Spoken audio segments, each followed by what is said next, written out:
ಎಲ್ರಿಗೂ ನಮಸ್ಕಾರ. ನಾನು ಮಹೇಶ್ BRP ಚಿಕ್ಕಮಗಳೂರು. ಆತ್ಮೀಯರೇ, ಪ್ರೌಢಶಾಲಾ ವಿಭಾಗದವರು ನಿಷ್ಠಾ 2.0 ಹಾಗೂ ಪ್ರಾಥಮಿಕ ಶಾಲಾ 1ರಿಂದ 5ನೇ ತರಗತಿ ಬೋಧಿಸುವ ಶಿಕ್ಷಕರು ನಿಷ್ಠಾ 3.0 ತರಬೇತಿಯನ್ನು ಬಹಳ ಯಶಸ್ವಿಯಾಗಿ ಪೂರ್ಣಗೊಳಿಸ್ಕೊಳ್ತಾ ಇದ್ದೀರಾ. ದೀಕ್ಷಾ ಆ್ಯಪ್ಗೆ ಸಂಬಂಧಪಟ್ಟಂತೆ ಕೆಲವು ಟರ್ಮ್ಸ್ ಮತ್ತು ಕಂಡೀಷನ್ಸ್ಗಳನ್ನು ಇತ್ತೀಚಿನ ದಿನಗಳಲ್ಲಿ ಹೊಸದಾಗಿ ಆ್ಯಡ್ ಮಾಡಿರೋದ್ರಿಂದ ಕೆಲವು ಶಿಕ್ಷಕರಿಗೆ ದೀಕ್ಷಾ ಆ್ಯಪ್ ಆಟೋಮೆಟಿಕ್ಕಾಗಿ ಲಾಗೌಟ್ ಆಗಿರುವಂಥ ಸಮಸ್ಯೆಗಳು ಎದುರಾಗ್ತಾ ಇದೆ. ಹಾಗಾದರೆ ಈ ವಿಡಿಯೋದಲ್ಲಿ ನಾವು ಮತ್ತೆ ಹೊಸದಾಗಿ ಹೇಗೆ ಲಾಗಿನ್ ಆಗಬೇಕು, ಲಾಗಿನ್ ಆಗಿ ಯಾವ ರೀತಿ ನಾವು ಕೋರ್ಸ್ಗಳನ್ನು ಮುಂದುವರಿಸಬೇಕು ಅನ್ನೋದ್ರ ಬಗ್ಗೆ ನಾವು ನೋಡ್ತಾ ಹೋಗೋಣ. ಮೊದಲು ನಾನು ದೀಕ್ಷಾ ಆ್ಯಪನ್ನು ಓಪನ್ ಮಾಡ್ಕೊಳ್ತಾ ಇದ್ದೀನಿ. ನಾನು ನಿಮಗೆ ತೋರಿಸುವಂಥ ಉದ್ದೇಶದಿಂದ ಈಗಾಗಲೇ ನಾನು ದೀಕ್ಷಾ ಆ್ಯಪಿಂದ ಲಾಗೌಟ್ ಆಗಿದ್ದೇನೆ. ನೋಡಿ, ಈ ಥರ ಒಂದು ಪೇಜ್ ಓಪನ್ ಆಗುತ್ತೆ. ನಿಮಗೆ ಕೆಳಭಾಗದಲ್ಲಿ ಕಾಣಿಸ್ತಾ ಇರತಕ್ಕಂಥ ಒಂದಷ್ಟು ಆಪ್ಷನ್ಸ್ಗಳಲ್ಲಿ ಕೊನೆ ಆಪ್ಷನ್ಸು ಒಂದು ಪ್ರೊಫೈಲ್ ಐಕಾನ್ ಕಾಣಿಸ್ತಾ ಇದೆಯಲ್ಲ, ಆ ಪ್ರೊಫೈಲ್ ಐಕಾನ್ ಮೇಲೆ ಕ್ಲಿಕ್ ಮಾಡಬೇಕು. ಸೊ ಈ ರೀತಿಯಾಗಿರ್ತಕ್ಕಂಥ ಒಂದು ಪೇಜ್ ನಿಮಗೆ ಓಪನ್ ಆಗುತ್ತೆ. ಪೇಜಲ್ಲಿ ನೀವು ಲಾಗಿನ್ ಆಪ್ಷನ್ ಕಾಣಿಸ್ತಾ ಇದೆಯಲ್ಲ, ಸೊ ಲಾಗಿನ್ ಆಪ್ಷನ್ ಮೇಲೆ ನಾನು ಕ್ಲಿಕ್ ಮಾಡ್ತೀನಿ. ಈ ರೀತಿ 3 ಆಪ್ಷನ್ಸ್ ನಿಮಗೆ ಓಪನ್ ಆಗುತ್ತೆ: login with Diksha, login with state system, login with Google ಅಂತೇಳಿ. ನಮ್ಮ ಪ್ರಥಮ ಆದ್ಯತೆ ಯಾವಾಗಲೂ ಕೂಡ ಲಾಗಿನ್ ವಿತ್ ಸ್ಟೇಟ್ ಸಿಸ್ಟಮ್ ಆಗಿರಬೇಕು. ಸೊ ನಾನು ಲಾಗಿನ್ ವಿತ್ ಸ್ಟೇಟ್ ಸಿಸ್ಟಮಿಗೆ ಕ್ಲಿಕ್ ಮಾಡ್ತೀನಿ. ಲಾಗಿನ್ ವಿತ್ ಸ್ಟೇಟ್ ಸಿಸ್ಟಮಿಗೆ ಕ್ಲಿಕ್ ಮಾಡಿದ ತಕ್ಷಣ ನಾವಿಲ್ಲಿ ನಮ್ಮ ರಾಜ್ಯವನ್ನು ಸೆಲೆಕ್ಟ್ ಮಾಡ್ಕೊಳ್ಬೇಕು. ಇಲ್ಲಿ ತೋರಿಸ್ತಾ ಇದೆ ನೋಡಿ, ಸೆಲೆಕ್ಟ್ ಯುವರ್ ಸ್ಟೇಟ್ ಅಂತೇಳಿ. ಸೊ ನಾನು ಅದ್ರ ಮೇಲೆ ಕ್ಲಿಕ್ ಮಾಡಿ ನಮ್ಮ ಕರ್ನಾಟಕ ರಾಜ್ಯವನ್ನು ಸೆಲೆಕ್ಟ್ ಮಾಡಿಬಿಟ್ಟು ನಾನು ಸಬ್ಮಿಟ್ ಕೊಡ್ತೀನಿ. ಸಬ್ಮಿಟ್ ಕೊಟ್ಟಾಗ ಈ ರೀತಿಯಾಗಿರ್ತಕ್ಕಂಥ ಒಂದು ಇಂಟರ್ ಪೇಜ್ ಓಪನ್ ಆಗುತ್ತೆ ನಿಮಗೆ. ಇಲ್ಲಿ ಇಲ್ಲಿ ಆಲ್ಟರ್ನೇಟಿವ್ ಲಾಗಿನ್ ಅಂತ ಒಂದು ಆಪ್ಷನ್ ಕಾಣಿಸ್ತಿದೆ ನೋಡಿ, ನಾನು ನಿಮಗೆ ತೋರಿಸ್ತಾ ಇದ್ದೀನಿ. ಈ ಆಲ್ಟರ್ನೇಟಿವ್ ಲಾಗಿನ್ ಆಪ್ಷನ್ ಇದೆಯಲ್ಲ, ಸೊ ಈ ಆಲ್ಟರ್ನೇಟಿವ್ ಲಾಗಿನ್ ಆಪ್ಷನನ್ನು ನಾವು ಕ್ಲಿಕ್ ಮಾಡಬೇಕು. ಸೊ ಈ ಥರ ನಾವು ಆಲ್ಟರ್ನೇಟಿವ್ ಲಾಗಿನ್ ಆಪ್ಷನನ್ನು ಕ್ಲಿಕ್ ಮಾಡಿದಾಗ ಈ ಥರ ಒಂದು ಯೂಸರ್ ನೇಮ್ ಮತ್ತು ಪಾಸ್ವರ್ಡನ್ನು ಎಂಟ್ರಿ ಮಾಡಲಿಕ್ಕೆ ಒಂದು ಇಂಟರ್ಫೇಸ್ ಓಪನ್ ಆಗುತ್ತೆ. ಸೊ ನಾವಿಲ್ಲಿ ಯೂಸರ್ ನೇಮ್ ಜಾಗದಲ್ಲಿ ನಮ್ಮ KG ID ನಂಬರನ್ನು ಎಂಟ್ರಿ ಮಾಡಬೇಕು. ಅಂದರೆ ಈಗಾಗಲೇ ಡಿಪಾರ್ಟ್ಮೆಂಟಿಂದ ಕಳಿಸಿರುವಂಥ ಯೂಸರ್ ನೇಮ್ ಮತ್ತು ಪಾಸ್ವರ್ಡ್ ಅಂತ ಕಳಿಸಿರ್ತಾರೆ. ಅದರಲ್ಲಿ ಯೂಸರ್ ನೇಮ್ ಆಗಿ ನಮ್ಮ KG ID ನಂಬರ್ ಇರುತ್ತೆ. ಪಾಸ್ವರ್ಡ್ ಆಗಿ ಅವರು ಯಾವ ಪಾಸ್ವರ್ಡ್ ಕಳಿಸಿರ್ತಾರೆ ಅದನ್ನು ಎಂಟ್ರಿ ಮಾಡಬೇಕು. ಅಥವಾ ಅದಾದ ಮೇಲೆ ನೀವು ಯಾವುದಾದ್ರು ಹೊಸ ಪಾಸ್ವರ್ಡನ್ನು ಸೆಟ್ ಮಾಡ್ಕೊಂಡಿದ್ರೆ ನೀವು ಆ ಪಾಸ್ವರ್ಡನ್ನು ಎಂಟ್ರಿ ಮಾಡ್ಕೊಂಡು ಲಾಗಿನ್ ಆಗಬೇಕಾಗತ್ತೆ. ಸೊ ನನ್ನ ಯೂಸರ್ ನೇಮಲ್ಲಿ ನಾನು ನನ್ನ KG ID ನಂಬರ್ನ ಎಂಟ್ರಿ ಮಾಡ್ತೀನಿ. ಸೊ 1941498 ನನ್ನ ಒಂದು ಯೂಸರ್ ನೇಮನ್ನು ಎಂಟ್ರಿ ಮಾಡಿದೆ. ಕೆಳಗಡೆ ಪಾಸ್ವರ್ಡ್ ಜಾಗದಲ್ಲಿ ಈಗಾಗಲೇ ನಾನು ರೀಸೆಂಟಾಗಿ ಸೆಟ್ ಮಾಡಿಕೊಂಡಂಥ ಏನು ಪಾಸ್ವರ್ಡ್ ಇದೆ ಆ ಪಾಸ್ವರ್ಡನ್ನು ನಾನು ಎಂಟ್ರಿ ಮಾಡ್ತೀನಿ. ಸೊ ನೋಡಿ, ಎಂಟ್ರಿ ಮಾಡ್ತಾಯಿದ್ದೀನಿ ಪಾಸ್ವರ್ಡನ್ನು ಎಂಟ್ರಿ ಮಾಡಿಬಿಟ್ಟು ನಾನು ಕೆಳಗಡೆ ಏನು ಲಾಗಿನ್ ಆಪ್ಷನ್ ಕಾಣಿಸ್ತಾ ಇದೆ, ಸೊ ಲಾಗಿನನ್ನು ಕ್ಲಿಕ್ ಮಾಡ್ತೀನಿ. ಲಾಗಿನನ್ನು ಕ್ಲಿಕ್ ಮಾಡಿದಾಗ ನೋಡಿ, we are getting things ready, please weight ಅಂತ ತೋರಿಸುತ್ತೆ. ಸೊ ನಾನು ಈಗಾಗಲೇ ಲಾಗಿನ್ ಆಗಿದ್ದರಿಂದ ಅದು ಡೈರೆಕ್ಟಾಗಿ ಈ ಥರ ತೋರಿಸ್ತಾ ಇದೆ. ನೀವೇನಾದರೂ ಆಟೋಮೆಟಿಕ್ ಲಾಗೌಟ್ ಆಗಿ ಮತ್ತೆ ನೀವು ಲಾಗಿನ್ ಆದಾಗ ಈ ಒಂದು ವಿಧಾನದ ಮೂಲಕ ನಿಮಗೆ ಲೆಫ್ಟ್ ಸೈಡಲ್ಲಿ ಒಂದು ಚೆಕ್ ಬಾಕ್ಸನ್ನು ತೋರಿಸುತ್ತೆ. ಟರ್ಮ್ಸ್ ಆ್ಯಂಡ್ ಕಂಡೀಷನ್ಸ್ನ ಒಪ್ಕೊಳ್ತಾ ಇದ್ದೀನಿ ಅಂತೇಳ್ಬಿಟ್ಟು ಅದನ್ನು ನೀವು ಚೆಕ್ ಬಾಕ್ಸ್ಗೆ ರೈಟ್ ಮಾರ್ಕ್ ಕೊಟ್ಬಿಟ್ಟು ನೀವು ಓಕೆ ಕೊಟ್ಟರೆ ನೀವು ಕಂಪ್ಲೀಟಾಗಿ ಲಾಗಿನ್ ಆಗ್ತೀರಾ. ಸೊ ನಾನು ನನ್ನ ಪ್ರೊಫೈಲ್ ಐಕಾನ್ ಒಂದು ಸಲ ಗಮನಿಸ್ತೀನಿ ನೋಡಿ. ಓಕೆ, ನನ್ನ ಒಂದು ಪ್ರೊಫೈಲ್ ಐಕಾನ್ ಮೇಲೆ ನೋಡಿ, ಇಲ್ಲಿ ನನ್ನ ಪ್ರಥಮ ಅಕ್ಷರದ ಮೇಲ್ಭಾಗದಲ್ಲಿ ಒಂದು ಗ್ರೀನ್ ಟಿಕ್ ಮಾರ್ಕ್ ಕಾಣಿಸ್ತಾ ಇದೆ, ನೀವು ನೋಡ್ತಾ ಇದ್ದೀರಾ. ಸೊ ಈ ರೀತಿಯಾಗಿ ಗ್ರೀನ್ ಟಿಕ್ ಮಾರ್ಕ್ ಇದ್ದರೆ ನಾವು ಅಥೆಂಟಿಕೇಟೆಡ್ ಆಗಿ ನಾವು ಲಾಗಿನ್ ಆಗಿದ್ದೀವಿ ಅಂತಕ್ಕಂಥದ್ದನ್ನು ನಾವು ಮನಗಾಣ್ಬೋದು. ಈ ರೀತಿಯಾಗಿ ನಾವು ಲಾಗಿನ್ ವಿತ್ ಸ್ಟೇಟ್ ಸಿಸ್ಟಮ್ ಮೂಲಕ ನಾವು ಲಾಗಿನ್ ಆಗಬೇಕಾಗುತ್ತೆ. ಸೊ ಕೆಳಗಡೆ ನೋಡಿ, ನನ್ನ ಪ್ರೊಫೈಲನ್ನು ಕೆಳಗಡೆ ನಿಮಗೆ ತೋರಿಸ್ತಾ ಇದ್ದೀನಿ ನೋಡಿ. ನಾವೇನು ಕೋರ್ಸ್ಗಳನ್ನು ಕಂಪ್ಲೀಟ್ ಮಾಡಿದ್ವಿ, ಈಗಾಗಲೇ ನಿಷ್ಠಾ 1.0ದಲ್ಲಿ ಕಂಪ್ಲೀಟ್ ಮಾಡಿದಂಥ 18 ಕೋರ್ಸ್ಗಳು, ಜೊತೆಗೆ ನವಂಬರ್ವರೆಗೆ ನಿಷ್ಠಾ 3.0ದ ನವಂಬರ್ವರೆಗಿನ 4 ಕೋರ್ಸ್ಗಳು ಸೇರಿ ಒಟ್ಟು 22 ಕೋರ್ಸ್ಗಳನ್ನು ಈಗಾಗಲೇ ನಾನು ಕಂಪ್ಲೀಟ್ ಮಾಡ್ಕೊಂಡಂಥದ್ರಲ್ಲಿ ಈ ಪ್ರೊಫೈಲಲ್ಲಿ ಕಾಣಿಸ್ತಾ ಇದೆ. ಸೊ ಹಾಗಾಗಿ ನೀವು ಇದೇ ರೀತಿಯಾಗಿ ನೀವು ಲಾಗಿನ್ ವಿತ್ ಸ್ಟೇಟ್ ಸಿಸ್ಟಮ್ ಮೂಲಕ ಲಾಗಿನ್ ಆಗಬಹುದು. ಇದು ಒಂದು ವಿಧಾನ. ಇನ್ನೊಂದು ವಿಧಾನ ಲಾಗಿನ್ ವಿತ್ ದೀಕ್ಷಾ. ಇದ್ರ ಮೇಲೆ ನಾನು ಕ್ಲಿಕ್ ಮಾಡಿ ನಿಮಗೆ ತೋರಿಸ್ತೀನಿ ನೋಡಿ. ಇಲ್ಲಿ ನಾನು ಪಾಸ್ವರ್ಡನ್ನು ರೀಸೆಟ್ ಮಾಡೋದು ಹೇಗೆ ಅಂತ ಹೇಳಿಕೊಡ್ತೀನಿ. ಇಲ್ಲಿ ಎಂಟರ್ ಯುವರ್ ಮೇಲ್ ಜೊತೆಗೆ ಮೊಬೈಲ್ ನಂಬರ್, ಕೆಳಗಡೆ ಪಾಸ್ವರ್ಡ್ ಎಂಟ್ರಿ ಮಾಡಿ ನಾವು ಇಲ್ಲಿ ಲಾಗಿನ್ ಕೊಡಬೇಕಾಗುತ್ತೆ, ಆವಾಗ ಅದು ಲಾಗಿನ್ ಆಗುತ್ತೆ. ಸೊ EDS ಅಲ್ಲಿ ನನ್ನ ಮೊಬೈಲ್ ನಂಬರ್ ಯಾವುದಿದೆ ಅದೇ ನಂಬರನ್ನು ನಾನು ಇಲ್ಲಿ ಎಂಟ್ರಿ ಮಾಡ್ತೀನಿ. ಸೊ ನನ್ನ ಮೊಬೈಲ್ ನಂಬರನ್ನು ನಾನು ಇಲ್ಲಿ ಎಂಟ್ರಿ ಮಾಡ್ತೀನಿ. ಸೊ ಕೆಳಗಡೆ ನನಗೀಗ ಪಾಸ್ವರ್ಡನ್ನು ರೀಸೆಟ್ ಮಾಡ್ತಾ ಇರೋದ್ರಿಂದ ನನಗೆ ಪಾಸ್ವರ್ಡ್ ಗೊತ್ತಿಲ್ಲ. ಸೊ ನಾನು ಫರ್ಗೆಟ್ ಪಾಸ್ವರ್ಡ್ ಆಪ್ಷನನ್ನು ಕ್ಲಿಕ್ ಮಾಡ್ತೀನಿ. ಫರ್ಗೆಟ್ ಪಾಸ್ವರ್ಡ್ ಆಪ್ಷನ್ ಕ್ಲಿಕ್ ಮಾಡಿದ ತಕ್ಷಣ ನಮಗೆ ಈ ರೀತಿಯಾಗಿರ್ತಕ್ಕಂಥ ಒಂದು ಪೇಜ್ ಓಪನ್ ಆಗುತ್ತೆ. ಸೊ ನಾನಿಲ್ಲಿ ಮತ್ತೆ ಇನ್ನೊಂದು ಸಲ ಫೋನ್ ನಂಬರ್ ಎಂಟ್ರಿ ಮಾಡ್ತೀನಿ. ಸೊ 9448006730 ಎಂಟ್ರಿ ಮಾಡಾದಮೇಲೆ EDS ಅಲ್ಲಿ ನನ್ನ ಹೆಸರು ಹೇಗೆ ನಮೂದಾಗಿದೆಯೋ ಅದೇ ಥರ ನಾವು ಎಂಟ್ರಿ ಮಾಡಬೇಕು. ಈಗಾಗಲೇ ನಿಮಗೆ ಗೊತ್ತಿರುತ್ತೆ ಯಾವ ಥರ ಇರುತ್ತೆ ನಿಮ್ಮ ಹೆಸರು ಅಂತ ಹೇಳ್ಬಿಟ್ಟು. ಈಗಾಗಲೇ ಸಾಕಷ್ಟು ಬಾರಿ ನೀವು ದೀಕ್ಷಾಕ್ಕೆ ಲಾಗಿನ್ ಆಗಿರೋದ್ರಿಂದ ಅಲ್ಲಿ ನಿಮ್ಮ ಹೆಸರು ಹೇಗಿದೆ ಅದೇ ಥರ ನೀವು ಕನ್ನಡದಲ್ಲಿ ಎಂಟ್ರಿ ಮಾಡಿ. ಸೊ ನಾನಿಲ್ಲಿ ನನ್ನ ಹೆಸರನ್ನು ಎಂಟ್ರಿ ಮಾಡಿ ತೋರಿಸ್ತಾ ಇದ್ದೀನಿ. ಸೊ ನನ್ನ ಹೆಸರು ಮಹೇಶ್ವರಪ್ಪ ಜೆ ಅಂತ ನಾನೀಗ ಎಂಟ್ರಿ ಮಾಡ್ತಾ ಇದ್ದೀನಿ.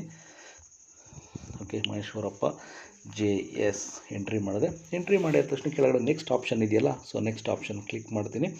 ನೆಕ್ಸ್ಟ್ ಆಪ್ಷನ್ ಕ್ಲಿಕ್ ಮಾಡಿದ ತಕ್ಷಣ ಇಲ್ಲಿ ನಾನೇನು EDSL ಕೊಟ್ಟಿರ್ತಕ್ಕಂಥ ಫೋನ್ ನಂಬರ್ ಇದೆ, ಆಮೇಲೆ ನನ್ನ ಮೇಲ್ ID ಇದರ ಕೆಳಗಡೆ ಇನ್ನೊಂದು ರಿಕವರ್ ಅಕೌಂಟಿಗೆ ಇನ್ನೊಂದು ಫೋನ್ ನಂಬರ್ ಕೂಡ ಇದೆ. ಸೊ ನಾನಿಲ್ಲಿ ಫಸ್ಟ್ ಆಪ್ಷನ್ ಇದೆಯಲ್ಲ 6730 ಎಂಡ್ ಆಗ್ತಾ ಇರತಕ್ಕಂಥ ಏನು ಫೋನ್ ನಂಬರ್ ಇದೆ ಆ ಫೋನ್ ನಂಬರ್ ಮೇಲೆ ಕ್ಲಿಕ್ ಮಾಡಿ. ಅಂದರೆ ಇದು EDSC ಕೊಟ್ಟಿರ್ತಕ್ಕಂಥ ಫೋನ್ ನಂಬರು. ಅದ್ರ ಮೇಲೆ ನಾನು ಕ್ಲಿಕ್ ಮಾಡಿ ಗೆಟ್ OTP ಅಂತ ಕೊಡ್ತೀನಿ. ಹೀಗೆ ಇನ್ನೊಂದು OTP ಬರುತ್ತೆ ನನಗೆ. ಆ OTPಯನ್ನು ನಾವು ಎಂಟ್ರಿ ಮಾಡಬೇಕು ಇಲ್ಲಿಗೆ. ಸೊ ನೋಡಿ ಎಂಟರ್ OTP ಅಂತ ಆಪ್ಷನ್ ತೋರಿಸ್ತಾ ಇದೆ. ಸೊ ಈಗಾಗಲೇ OTP ಅಲ್ಲಿಂದ ಬಂದಿದೆ ದೀಕ್ಷಾದಿಂದ. ಸೊ OTP ನೋಡಿ 772724 772724 ಎಂಬತಕ್ಕಂಥ OTP ಬಂದಿದೆ. ಸೊ ಅದನ್ನು ಎಂಟ್ರಿ ಮಾಡಿದ ನಾನಲ್ಲಿ ಇಲ್ಲಿ ಸಬ್ಮಿಟ್ OTPಯನ್ನು ನಾನು ಕ್ಲಿಕ್ ಮಾಡ್ತೀನಿ. ಸಬ್ಮಿಟ್ OTPಯನ್ನು ಕ್ಲಿಕ್ ಮಾಡಿದಾಗ ಈ ಥರ ಒಂದು ಪೇಜ್ ಓಪನ್ ಆಗುತ್ತೆ. ಇಲ್ಲಿ ನಾವು ಯಾವ ಪೇಜ್ ಅಂತೇಳಿ ಇಲ್ಲಿ ಪಾಸ್ವರ್ಡನ್ನು ಸೆಟ್ ಮಾಡ್ಕೊಳ್ಳೋದಕ್ಕೆ ನಮಗೆ ಒಂದು ಇಂಟರ್ಫೇಸ್ ಇಲ್ಲಿ ಓಪನ್ ಆಗುತ್ತೆ. ಇಲ್ಲಿ ನಾವು ಯಾವ ಥರ ಪಾಸ್ವರ್ಡನ್ನು ಸೆಟ್ ಮಾಡ್ಕೊಳ್ಬೇಕು ಅಂದರೆ ಇಲ್ಲಿ ಒಂದು ಅಪ್ಪರ್ ಕೇಸು, ಒಂದು ಲೋಯರ್ ಕೇಸು, ಒಂದು ಸ್ಪೆಷಲ್ ಕ್ಯಾರೆಕ್ಟರು, ಒಂದು ನಂಬರು, ಇವು ಕಂಪಲ್ಸರಿ ಇರ್ತಕ್ಕಂಥ ರೀತಿಯಲ್ಲ ಪಾಸ್ವರ್ಡನ್ನು ಸೆಟ್ ಮಾಡ್ಕೊಳ್ಬೇಕು. ಜೊತೆ ಕೆಳಗಡೆ ಇನ್ನೊಂದು ಕನ್ಫರ್ಮ್ ಪಾಸ್ವರ್ಡ್ ಅಂತ ಆಪ್ಷನ್ ತೋರಿಸ್ತಾ ಇದೆ. ಸೊ ಅಲ್ಲಿ ನಾವು ಮೇಲೆ ಏನು ಪಾಸ್ವರ್ಡನ್ನು ಎಂಟ್ರಿ ಮಾಡಿರ್ತೀವಿ ಅದನ್ನೇ ಇಲ್ಲಿ ಒಂದು ಸಲ ಹೊಡೆದ್ಬಿಟ್ಟು ನಾವು ಕನ್ಫರ್ಮ್ ಪಾಸ್ವರ್ಡ್ ಮಾಡಬೇಕಾಗುತ್ತೆ. ಕೆಳಗಡೆ ರೀಸೆಟ್ ಆಪ್ಷನ್ ಕ್ಲಿಕ್ ಮಾಡಬೇಕು. ಸೊ ನಾನು ಮೊದಲಿನ ಏನು ನನ್ನ ಪಾಸ್ವರ್ಡ್ ಇತ್ತು ಅದನ್ನೇ ನಾನು ಇನ್ನೊಂದು ಸಲ ಇಲ್ಲಿ ರೀಸೆಟ್ ಮಾಡುವಂಥ ಪ್ರಯತ್ನವನ್ನು ಮಾಡ್ತೇನೆ. ಸೊ ಮೊದಲೇನಿತ್ತು ಅದನ್ನು ನಾನು ರೀಸೆಟ್ ಮಾಡಿದ್ದೀನಿ. ಪಕ್ಕದಲ್ಲಿ ನಿಮಗೆ ಒಂದು ಕಣ್ಣಿನ ಚಿತ್ರ ಕಾಣಿಸ್ತಾ ಇದೆ. ನೀವೇನು ಪಾಸ್ವರ್ಡನ್ನು ಎಂಟ್ರಿ ಮಾಡಿದರೆ ಸ್ವಲ್ಪ ನಿಮಗೆ ನೋಡ್ಕೊಳ್ಳಿ, ಗೊತ್ತಾಗುತ್ತೆ ನಿಮಗದು. ನಾನು ಅದನ್ನು ಕ್ಲಿಕ್ ಮಾಡ್ತೀನಿ. ಸೊ ಅದನ್ನು ಕ್ಲಿಕ್ ಮಾಡಿದ್ರೆ ಕಾಣಿಸ್ ನೋಡಿ, ಇಲ್ಲಿ ನಾನು ಪಾಸ್ವರ್ಡ್ ಸೆಟ್ ಮಾಡಿರ್ತಕ್ಕಂಥದ್ದು ಕಾಣಿಸ್ತಾ ಇದೆ.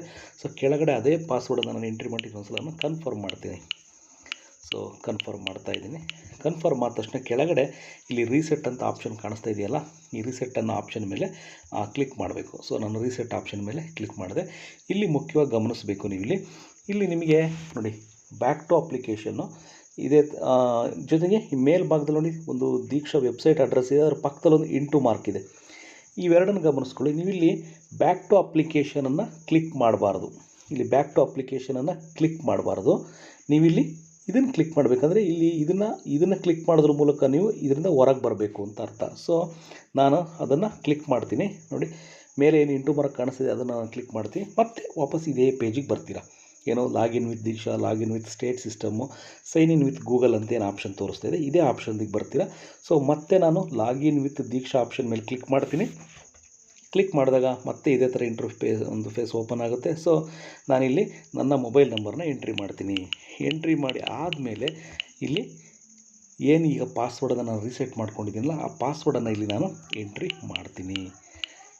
ಓಕೆ, ನಾನು ಎಂಟ್ರಿ ಮಾಡ್ತಾಯಿದ್ದೀನಿ. ಸೊ ಎಂಟ್ರಿ ಮಾಡಿದೆ. ಕೆಳಗಡೆ ಲಾಗಿನ್ ಆಪ್ಷನ್ ಕಾಣಿಸ್ತಾ ಇದೆಯಲ್ಲ, ಸೊ ಲಾಗಿನ್ ಆಪ್ಷನ್ ಮೇಲೆ ನಾನು ಕ್ಲಿಕ್ ಮಾಡ್ತೀನಿ. ಸೊ ನೋಡ್ತಾ ಇದ್ದೀರಾ, we are getting things ready, please weight ಅಂತ ತೋರಿಸ್ತಂದರೆ ಲಾಗಿನ್ ಆಯಿತು. ಮತ್ತೊಮ್ಮೆ ನಾನು ಈಗ ಲಾಗಿನ್ ವಿತ್ ದೀಕ್ಷಾದ ಮೂಲಕ ನಾನು ಮತ್ತೊಮ್ಮೆ ಲಾಗಿನ್ ಆದೆ. ಸೊ ನೀವು ನೋಡ್ತಾ ಇದ್ದೀರಾ, ಮತ್ತೊಮ್ಮೆ ನಾನು ಲಾಗಿನ್ ಆಗಿರೋದು ನಿಮಗೆ ತೋರಿಸ್ತಾ ಇದ್ದೀನಿ. ಮತ್ತು ನಾನು ಸ್ಕ್ರಾಲ್ ಮಾಡಿ ನೋಡಿದಾಗ ನೋಡಿ, ನಾನು ಕಂಪ್ಲೀಟ್ ಮಾಡಿಕೊಂಡಿರ್ತಕ್ಕಂಥ ಎಲ್ಲ 22 ಕೋರ್ಸ್ಗಳು ಕೂಡ ಅಲ್ಲಿ ನನ್ನ ಪ್ರೊಫೈಲಲ್ಲಿ ತೋರಿಸ್ತಾ ಇದೆ. ಎಲ್ಲವೂ ಕೂಡ ಸರ್ಟಿಫಿಕೇಟ್ ಕೂಡ ಬಂದಿದೆ. ಹಾಗಾಗಿ ಈ ರೀತಿಯಾಗಿಯೂ ಕೂಡ ನೀವು ಲಾಗಿನ್ ವಿತ್ ದೀಕ್ಷಾದ ಮೂಲಕ ನೀವು ಲಾಗಿನ್ ಆಗ್ಬೋದು. ಹಾಗೆ ಈ ರೀತಿಯಾಗಿ ಲಾಗಿನ್ ವಿತ್ ಸ್ಟೇಟ್ ಸಿಸ್ಟಮು ಮತ್ತು ಲಾಗಿನ್ ವಿತ್ ದೀಕ್ಷಾ ಈ ರೀತಿ ನೀವು ಲಾಗಿನ್ ಆಗ್ಬೋದು. ಯಾರ್ಯಾರ್ದೆಲ್ಲ ಆಟೋಮೆಟಿಕ್ ಲಾಗೌಟ್ ಆಗಿದೆ ಅವರೆಲ್ಲರೂ ಕೂಡ ಈ ರೀತಿಯಾಗಿ ಲಾಗಿನ್ ಆಗಬೇಕು. ಜೊತೆಗೆ ಕೋರ್ಸ್ಗಳನ್ನು ಹೇಗೆ ಸರ್ಚ್ ಮಾಡ್ಕೊಳ್ಬೇಕು ಅಂದರೆ, ಈಗಾಗಲೇ ಸಾಕಷ್ಟು ಜನರಿಗೆ ಕೋರ್ಸ್ಗಳನ್ನು ಕೂಡ ಸರ್ಚ್ ಮಾಡಬೇಕಾದ್ರೆ ಒಂದು ಸಣ್ಣ ಮಿಸ್ಟೇಕ್ ಮಾಡುವಂಥ ಸಾಧ್ಯತೆಗಳಿರುತ್ತೆ. ಸಾಮಾನ್ಯವಾಗಿ ಮಾಡೋದಿಲ್ಲ, ಆದರೆ ಸಣ್ಣ ಸಾಧ್ಯತೆಗಳೇನು ಅಂತ ಹೇಳಿದ್ರೆ ಕೋರ್ಸನ್ನು ಸರ್ಚ್ ಮಾಡಬೇಕಾದ್ರೆ ಇಲ್ಲಿ ಕೋರ್ಸ್ ಆಪ್ಷನ್ ಇಲ್ಲಿ ಏನು ಐಕಾನ್ ಕಾಣಿಸ್ತಿದೆಯಲ್ಲ, ಈಗ ಒಂದು ಸಲ ನಾನು ಕ್ಲಿಕ್ ಮಾಡ್ತೀನಿ. ಸೊ ಅಲ್ಲಿ ಕ್ಲಿಕ್ ಮಾಡಿದಾಗ ಈ ಥರ ನಿಮಗೊಂದು ಇಂಟರ್ಫೇಸ್ ಕಾಣಿಸುತ್ತೆ. ನಿಮಗೆ ಇಲ್ಲಿ ಏನು ಬೂತ್ ಕನ್ನಡಿ ಚಿತ್ರ ಕಾಣಿಸ್ತಾ ಇದೆಯಲ್ಲ, ಅದ್ರ ಮೇಲೆ ಕ್ಲಿಕ್ ಮಾಡಿದಾಗ ನೋಡಿ ಕೋರ್ಸ್ಗಳನ್ನು ಸರ್ಚ್ ಮಾಡಬೇಕಾದ್ರೆ ವೆರಿ ಸಿಂಪಲ್. ಇದ್ರ ಮೇಲೆ ನಾನು ಮತ್ತೊಂದು ಸಲ ಸರ್ಚ್ ಮಾಡ್ತೀನಿ. ನೋಡಿ ಯಾವುದು ನೀವು ಕ್ಯಾಪಿಟಲ್ ಲೆಟರ್ ಅಥವಾ ಸ್ಮಾಲ್ ಲೆಟರ್ ಯಾವುದ್ರಲ್ಲಾದರೂ ನೀವು ಇದು ಮಾಡ್ಬೋದು. ಸೊ ನಾನು ಕ್ಯಾಪಿಟಲ್ ತೋರಿಸ್ತೀನಿ ನಿಮಗೆ. KA_ ಕ್ಯಾರೆಕ್ಟರ್ನ ಹೊಡಿಬೇಕು. ಇಲ್ಲೇನಾಗುತ್ತೆ ಒಂದೊಂದ್ಸಲ ಕೆಲವೊಂದ್ಸಲ ಸರ್ಚ್ ಮಾಡಬೇಕಾದ್ರೆ ಐಫನ್ ಕ್ಯಾರೆಕ್ಟರ್ನ ಈ ಕ್ಯಾರೆಕ್ಟರ್ನ ಹೊಡಿತಾರೆ. ಯಾವ ಕ್ಯಾರೆಕ್ಟರ್ ಅಂತಂದರೆ, ಸೊ ಇಲ್ಲಿ ಅಂಡರ್ಸ್ಕೋರ್ ಕ್ಯಾರೆಕ್ಟರ್ ಇದೆಯಲ್ಲ, ಈ ಅಂಡರ್ಸ್ಕೋರ್ ಕ್ಯಾರೆಕ್ಟರ್ನ ಹೊಡಿಬೇಕಾಗುತ್ತೆ. ಕೆಲವೊಂದು ಸಲ ಏನಾಗುತ್ತೆ, ಈ ಐಫನ್ ಕ್ಯಾರೆಕ್ಟರ್ ಹೊಡೆಯೋ ಸಾಧ್ಯತೆಗಳಿರುತ್ತೆ. ಈ ಥರ ಕ್ಯಾರೆಕ್ಟರ್ ಹೊಡೆದ್ರೆ ಅದು ಸರ್ಚ್ ಆಗಲ್ಲ. ಸೊ ಈ ಥರ ಕ್ಯಾರೆಕ್ಟರ್ ಹೊಡಿಬಾರ್ದು. ಇಲ್ಲಿ ಸ್ವಲ್ಪ ಕೆಳಭಾಗದಲ್ಲಿ ಮೈನಸ್ ಥರ ಕಾಣಿಸ್ಬೇಕು, ಆ ಥರ ಕ್ಯಾರೆಕ್ಟರ್ನ ಅಲ್ಲಿ ಹೊಡಿಬೇಕು. ಸೊ ಇನ್ನೊಂದು ಸಲ ನಾವು FLN ಅಂತ, FLN ಇದು ಇಡೀ ಒಂದು ಏನು ನಿಷ್ಠಾ 3.0 ನಿಂತಿರೋದೆ ಈ FLN ಮೇಲೆ. FLN ಅಂತ ಹೇಳಿದ್ರೆ ಫೌಂಡೇಶನಲ್ ಲಿಟ್ರಸಿ ಆ್ಯಂಡ್ ನ್ಯೂಮರಸಿ, ಬುನಾದಿ ಸಾಕ್ಷರತೆ ಮತ್ತು ಸಂಖ್ಯಾಶಾಸ್ತ್ರ ಎಂತಕ್ಕಂಥ ಒಂದು ಏನಾದರೂ ಸಂಪೂರ್ಣವಾಗಿರ್ತಕ್ಕಂಥ ಮಾಹಿತಿಯನ್ನು ಒಳಗೊಂಡಂತೆ ಈ ನಿಷ್ಠಾ 3.0 ಕೋರ್ಸು ನಿಂತಿದೆ. ಹಾಗಾಗಿ FLN 1 ಬೇಕಾದರೆ 1, 2 ಬೇಕಾದರೆ 2, ಅಥವಾ 3ನೇ ಕೋರ್ಸ್ ಬೇಕಾದ್ರೆ 3, 4ನೇ ಕೋರ್ಸ್ ಬೇಕಾದ್ರೆ 4. ಸೊ ಈಗಾಗಲೇ ನಾನೆಲ್ಲ ಕೋರ್ಸ್ಗಳು ಮುಗಿಸೋದ್ರಿಂದ ಒಂದು ಯಾವುದು ನಾವು ತೋರಿಸ್ತೀನಿ ನಿಮಗೆ, 4 ಅಂತ ನಾನು ಕ್ಲಿಕ್ ಮಾಡ್ತೀನಿ. ಕ್ಲಿಕ್ ಮಾಡಾದಮೇಲೆ ಕೆಳಗಡೆ ಭಾಗದಲ್ಲಿ ನೋಡಿ, ಎರಡು ಕಡೆ ನಿಮಗೆ ಸರ್ಚ್ ಆಪ್ಷನ್ ಸಿಗುತ್ತೆ. ಇಲ್ಲೊಂದು ಕಡೆ ಇರುತ್ತೆ, ಜೊತೆಗೆ ಕೆಳಗಡೆ ಕೂಡ ಒಂದು ಸರ್ಚ್ ಆಪ್ಷನ್ ಇರುತ್ತೆ. ನಾನು ಅದ್ರ ಮೇಲೆ ಕ್ಲಿಕ್ ಮಾಡ್ತೀನಿ. ಇಲ್ಲಿ ಸರ್ಚ್ ಆಪ್ಷನ್ ಇಲ್ಲಿ ಕ್ಲಿಕ್ ಮಾಡಿದಾಗ ಈ ಥರ ತೋರಿಸುತ್ತೆ. ಒಂದು ಕನ್ನಡ ಮೀಡಿಯಮಲ್ಲಿ ಒಂದಿರುತ್ತೆ, ಉರ್ದು ಮೀಡಿಯಮಲ್ಲಿ ಕೂಡ ಇರುತ್ತೆ, ಜೊತೆಗೆ ಇಂಗ್ಲೀಷ್ ಮೀಡಿಯಮ್, ಈ 3 ಮೀಡಿಯಮ್ಗಳಲ್ಲಿ ಕೋರ್ಸು ಓಪನ್ ಆಗುತ್ತೆ. ಸೊ ನಾನು ಕನ್ನಡ ಮೀಡಿಯಮಲ್ಲಿ ಸೆಲೆಕ್ಟ್ ಮಾಡ್ಕೊಳ್ತೀನಿ. ಈಗಾಗಲೇ ನಾನು ಸೆಲೆಕ್ಟ್ ಮಾಡಿಕೊಂಡು ಕೋರ್ಸಿಗೆ ಜಾಯಿನ್ ಆಗಿಬಿಟ್ಟು ಕಂಪ್ಲೀಟ್ ಮಾಡಿರೋದ್ರಿಂದ you have successfully completed this course ಅಂತ ತೋರಿಸುತ್ತೆ. ಬಟ್ ಇನ್ನೂ ಕೋರ್ಸಿಗೆ ಜಾಯಿನ್ ಆಗಲಿಲ್ಲ ಅಂತ ಹೇಳಿದ್ರೆ ಜಾಯಿನ್ ದಿಸ್ ಕೋರ್ಸ್ ಅನ್ನೋ ಆಪ್ಷನ್ ತೋರಿಸುತ್ತೆ. ಜಾಯಿನ್ ದಿಸ್ ಕೋರ್ಸ್ ಅನ್ನೋ ಆಪ್ಷನ್ ಮೇಲೆ ಕ್ಲಿಕ್ ಮಾಡಿದಾಗ ಕೆಳಗಡೆ ಇನ್ನೊಂದು ಚೆಕ್ ಬಾಕ್ಸ್ ತೋರಿಸುತ್ತೆ ಲೆಫ್ಟ್ ಸೈಡಲ್ಲಿ. ಆ ಲೆಫ್ಟ್ ಸೈಡಲ್ಲಿ ಒಂದು ಚೆಕ್ ಬಾಕ್ಸ್ ಮೇಲೆ ಕ್ಲಿಕ್ ಮಾಡಿ ಶೇರ್ ಆರ್ ಡೋಂಟ್ ಶೇರ್ ಅನ್ನೋ ಆಪ್ಷನ್ ಮೇಲೆ ಕ್ಲಿಕ್ ಮಾಡಿದ್ರೆ ನೀವು ಕೋರ್ಸಿಗೆ ಸೇರ್ತೀರಾ. ಕೋರ್ಸಿಗೆ ಸೇರಿದ ತಕ್ಷಣವೇ ನೀವು ನಿಮ್ಮ ಪ್ರೊಫೈಲ್ ಐಕಾನಿಗೆ ಬಂದುಬಿಟ್ಟು ಇಲ್ಲೊಂದು ರಿಫ್ರೆಶ್ ಆರೋ ಮಾರ್ಕ್ ನಿಮಗೆ ಸ್ವಲ್ಪ ಕಾಣಿಸುತ್ತೆ, ಇಲ್ಲಿ ತೋರಿಸ್ತಾ ಇದೆ ನೋಡಿ, ರಿಫ್ರೆಶ್ ಆರೋ ಮಾರ್ಕ್ ಇದು ಇದೆಲ್ಲ ರಿಫ್ರೆಶ್ ಮಾಡ್ಕೊಳ್ಳೋದಕ್ಕೆ. ಇದೊಂದು ಸಲ ನೀವು ರಿಫ್ರೆಶ್ ಮಾಡಿದ್ರೆ ನೀವು ಯಾವ ಕೋರ್ಸಿಗೆ ಜಾಯಿನ್ ಆಗ್ತೀರಾ ಆ ಕೋರ್ಸ್ಗಳೆಲ್ಲವೂ ಕೂಡ ಇಲ್ಲಿ ಬಂದು ನಿಮಗೆ ಈ ಪ್ರೊಫೈಲಲ್ಲಿ ಡಿಸ್ಪ್ಲೇ ಆಗುತ್ತೆ. ಪ್ರತಿ ಸಲ ನೀವು KA_FLN_1, 2 ಈ ಥರ ಸರ್ಚ್ ಮಾಡೇ ಜಾಯಿನ್ ಆಗಬೇಕು ಅಂತಿಲ್ಲ. ಒಂದು ಸಲ ಜಾಯಿನ್ ಆದರೆ ನಿಮ್ಮ ಪ್ರೊಫೈಲಲ್ಲಿ ಆ ಕೋರ್ಸ್ಗಳು ಡಿಸ್ಪ್ಲೇ ಆಗುತ್ತೆ. ಅದರ ಮೂಲಕ ನೀವು ಕೋರ್ಸ್ಗಳನ್ನು ಕಂಪ್ಲೀಟ್ ಮಾಡ್ಕೊಳ್ಬೋದು. ಪ್ರತಿ ಸಲ ನೀವು ಇಲ್ಲೇ ಅದನ್ನು ಕೋರ್ಸ್ಗಳನ್ನು ಓಪನ್ ಮಾಡಿಕೊಂಡು ನೋಡ್ಬೋದು. ಹೀಗೆ ನಾವು ನಮ್ಮ ಏನು FLN ಕೋರ್ಸ್ಗಳನ್ನು ಅಥವಾ ದೀಕ್ಷಾ ಕೋರ್ಸ್ಗಳನ್ನು ನಾವು ಕಂಪ್ಲೀಟ್ ಮಾಡ್ಕೊಳ್ಬೋದು. ಜೊತೆಗೆ ನಾನೇನು 2 ರೀತಿಯ ಲಾಗಿನ್ಗಳನ್ನು ತೋರಿಸ್ದೆ ಆ ರೀತಿಯಾಗಿ ನಾವು ಲಾಗಿನ್ ಆಗ್ಬೋದು. ಇನ್ನೊಂದು ಆಪ್ಷನ್ ಮೂಲಕ ಕೂಡ ನಾವು ಲಾಗಿನ್ ಆಗ್ಬೋದು. ಅದ್ಯಾವುದು ಅಂತ ಹೇಳಿದ್ರೆ ಇಲ್ಲಿ ಕಾಣಿಸ್ತಾ ಇದೆ ನೋಡಿ, ಸೈನ್ ಇನ್ ವಿತ್ ಗೂಗಲ್. ಏನಿಲ್ಲ, ಇದು ಬಹಳ ಸುಲಭವಾಗಿ ಲಾಗಿನ್ ಆಗ್ಬೋದು. ಉದಾಹರಣೆ ನೋಡಿ, ನಾನು ಸೈನ್ ಇನ್ ವಿತ್ ಗೂಗಲ್ ಮೇಲೆ ಕ್ಲಿಕ್ ಮಾಡ್ತೀನಿ. ಆ ಸೈನ್ ಇನ್ ವಿತ್ ಗೂಗಲ್ ಮೇಲೆ ಕ್ಲಿಕ್ ಮಾಡಿದಾಗ ಇಲ್ಲಿ ನನ್ನ ಮೊಬೈಲಲ್ಲಿ 3 ಅಕೌಂಟ್ಗಳನ್ನ ನಾನು ಆ್ಯಡ್ ಮಾಡ್ಕೊಂಡಿದ್ದೀನಿ. ನನ್ನ ಮೇಯ್ನ್ ಅಕೌಂಟ್ ಇದರಲ್ಲಿ ಮಹೇಶ್ ಕಡೂರ್ ಅಂತ ಕಾಣಿಸ್ತಿದೆಯಲ್ಲ, ಫಸ್ಟ್ ಒನ್ನು, ಇದು ನನ್ನ ಮೇಯ್ನ್ ಅಕೌಂಟು. ಈ ಅಕೌಂಟ್ ಮೇಲೆ ಕ್ಲಿಕ್ ಮಾಡಿದಾಗ ನೋಡಿ, ನಾನು ಜಸ್ಟ್ ಈ ಅಕೌಂಟ್ ಮೇಲೆ ನಾನು ಕ್ಲಿಕ್ ಮಾಡ್ತೀನಿ. ಜಸ್ಟ್ 1 ಕ್ಲಿಕ್ಕಿಗೆ ನೀವು ಲಾಗಿನ್ ಆಗಿಬಿಡ್ಬೋದು. 1 ಕ್ಲಿಕ್ಕಿಗೆ ನೀವು ಅಧಿಕೃತವಾಗಿ ಏನು ಗ್ರೀನ್ ಟಿಕ್ ಮಾರ್ಕ್ ಬರುತ್ತಲ್ಲ ಆ ರೀತಿಯಾಗಿ ನೀವು ಲಾಗಿನ್ ಆಗ್ಬೋದು. ನೋಡಿ, ನನ್ನ ಪ್ರೊಫೈಲನ್ನು ಮತ್ತೊಂದು ಸಲ ತೋರಿಸ್ತೀನಿ. ಓಕೆ, ನನ್ನ ಪ್ರೊಫೈಲನ್ನು ತೋರಿಸ್ತೇನೆ ನೋಡಿ. ಇಲ್ಲಿ ಜಸ್ಟ್ ನೀವು ಸೈನ್ ಇನ್ ವಿತ್ ಗೂಗಲ್ ಅಂತೇನಿದೆ, ಅಲ್ಲಿರುವಾಗ ಅದು ಹೇಗೆ ಸಾಧ್ಯ ಆಗುತ್ತೆ ಅನ್ನೋದು ನೋಡಿ, ಕೆಳಗಡೆ ನಿಮಗೆ ಇಲ್ಲಿ ಒಂದು 3 ಆಪ್ಷನ್ ಕಾಣಿಸ್ತದೆ ನೋಡಿ. ಇದು ನನ್ನ EDS ಅಲ್ಲಿ ಕೊಟ್ಟಿರ್ತಕ್ಕಂಥ ಫೋನ್ ನಂಬರು, ಇದು ನಾನು ರಿಕವರಿಗೋಸ್ಕರ ಆ್ಯಡ್ ಮಾಡಿರ್ತಕ್ಕಂಥ ಒಂದು ಮೇಲ್ ID, ಅದರ ಜೊತೆಗೆ ಇನ್ನೊಂದು ಫೋನ್ ನಂಬರು.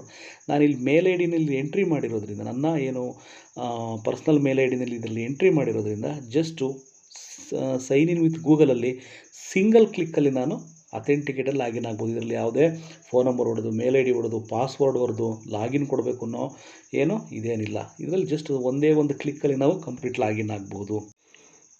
ಇದರ ಜೊತೆಗೆ ಲ್ಯಾಪ್ಟಾಪ್ ಅಥವಾ ಸಿಸ್ಟಮ್ ಮೂಲಕ ಮಾಡುವಂಥವ್ರು ಕೂಡ ಪೋರ್ಟಲ್ ವರ್ಷನಲ್ಲಿ ಗೂಗಲ್ ಕ್ರೋಮ್ ಮೂಲಕ ನೀವು ಲಾಗಿನ್ ಆಗಿಬಿಟ್ಟು ನೀವು ನಿಮ್ಮ ಕೋರ್ಸ್ಗಳನ್ನು ಅಧಿಕೃತವಾಗಿ ಕಂಪ್ಲೀಟ್ ಮಾಡ್ಕೊಳ್ಬೋದು.